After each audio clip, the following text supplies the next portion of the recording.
Hey guys, this is 012 Boku coming at you with another movie review today, and I'm bringing you today, as you can see,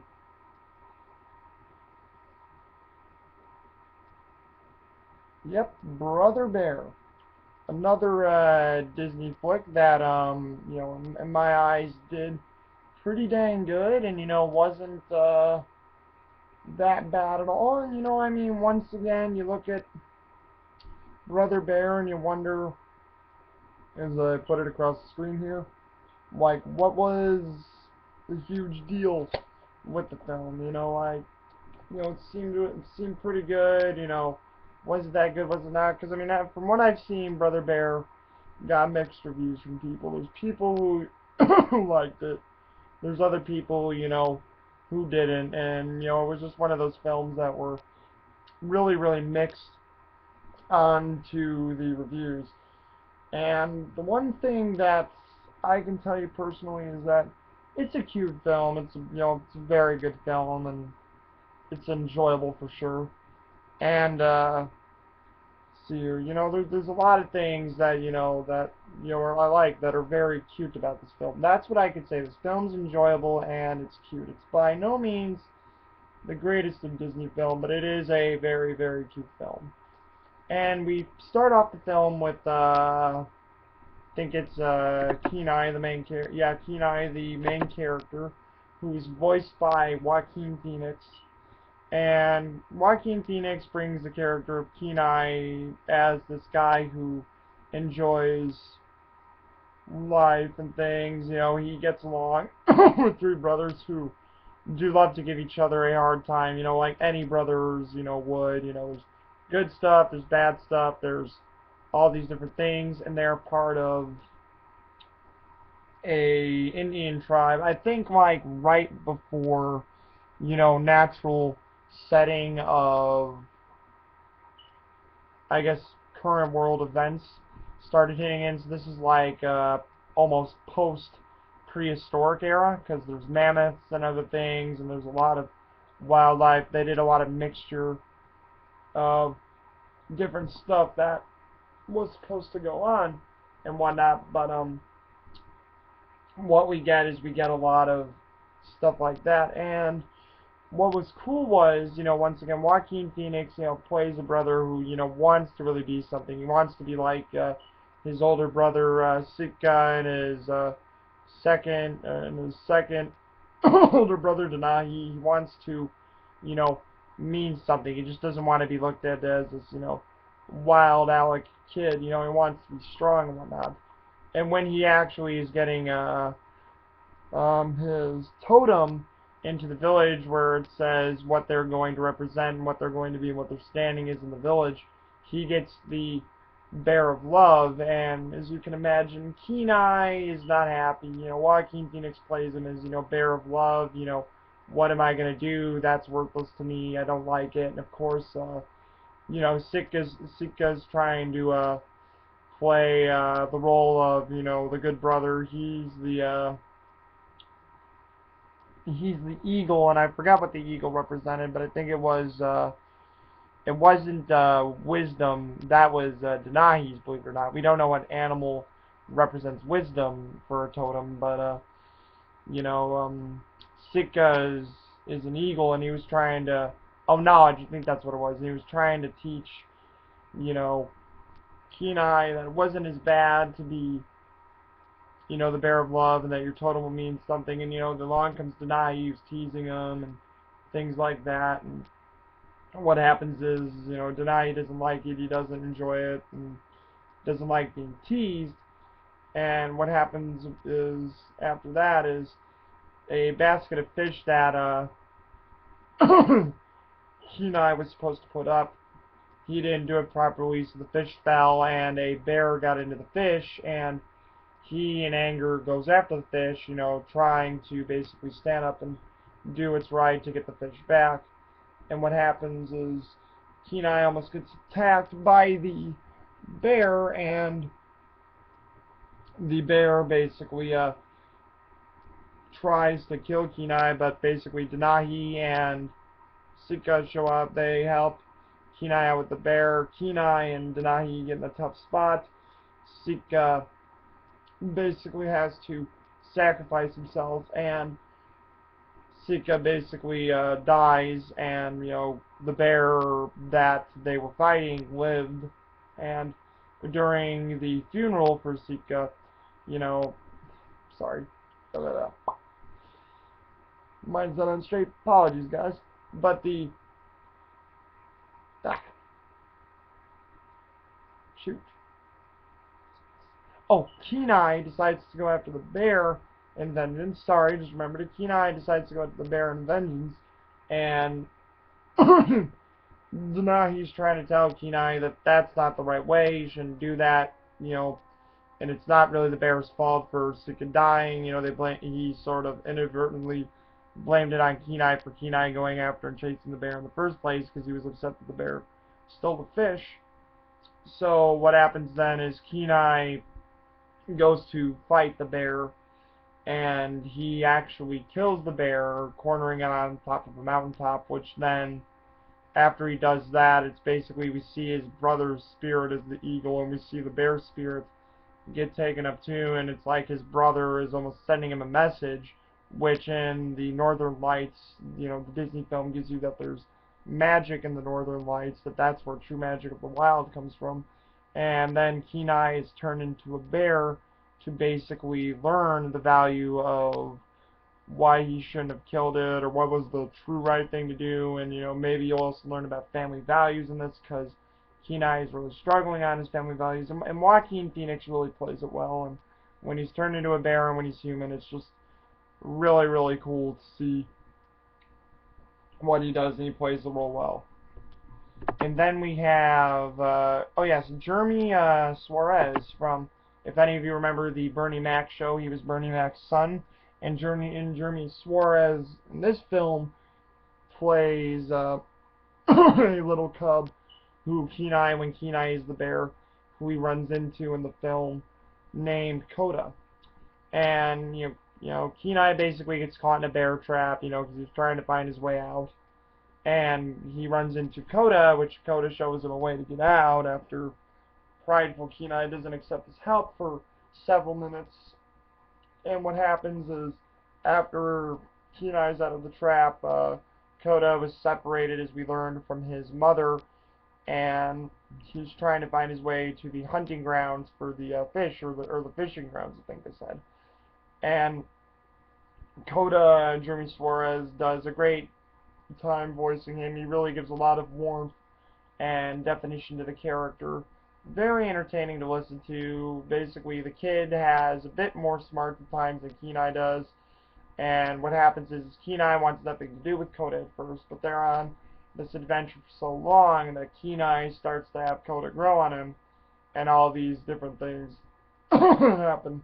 Because at first it's like Coda knows how to get to the fishing grounds, and the fishing grounds is right near the mountain where the Northern Lights touch, and that's where Kenai needs to get to reverse the magic that happened to him, to turn him back into a human from the bear. And at first, it's just like, well, I'm just going to be with this kid till I get there, because, that's all I care about. I just want to become human. But Kenai forms a attachment to Coda, as well as Coda to Kenai, and it's very sweet how they do that and things like that. And once again, this is a spoiler, so for anyone who doesn't, well, of course, what I told about the brothers too was a spoiler too. So once again, if you don't want to have these things ruined, don't watch these reviews, because I will be giving out spoilers and things like that. You learn towards the middle or near the end of the film that Kenai had killed Coda's mother, because Coda was talking about what he saw when Kenai's mother was when Coda's mother was fighting Kenai. So it's one of those sad things, but then they basically grow to like each other, and that's the little sad thing to learn about Coda for the movie. So it's like, oh geez, but Jeremy Suarez gives a lot of warmth to the character. And then there's, let's see here, oh yes, Jason Reyes, who does the voice of the second older brother, Denahi. He's basically, I guess, more known from what I learned from the special features of Brother Bear, because I don't know if you can see it, but it's the 2-disc special edition, And I learned from these special features that Jason Reyes is known from Broadway for more of the Broadway plays, but he played an excellent job as Denahi. He was great at the teasing. He was great as the older brother. And what we learn about Denahi is Denahi's the one who actually starts us out in the story of Brother Bear, because he's an older man starting out as like the shaman or the mystic for his people, where he's telling the story of what happened with him and his family, and he basically sets us on the trip to it, and we learn how Denahi was, yeah, a jerk to Kenai, wasn't supportive at first, but then he tries to be supportive, but Kenai doesn't want it, and like I said, he inadvertently blamed Kenai for killing Sitka, and what happens is when Kenai is going on the vengeance for the bear, uh, he takes Kenai's totem necklace from the old shaman mystic woman, and he's trying to go after his brother to put things right. And what he witnesses is, is after Kenai kills the bear, he never witnessed Kenai killing the bear, and he gets there on the top of the mountaintop after Kenai had changed from the magic into the bear. He thinks that the bear that Kenai is killed his brother, and he wants vengeance against, Kenai Bear for killing him, what he believes is his brother, even though his brother is the bear.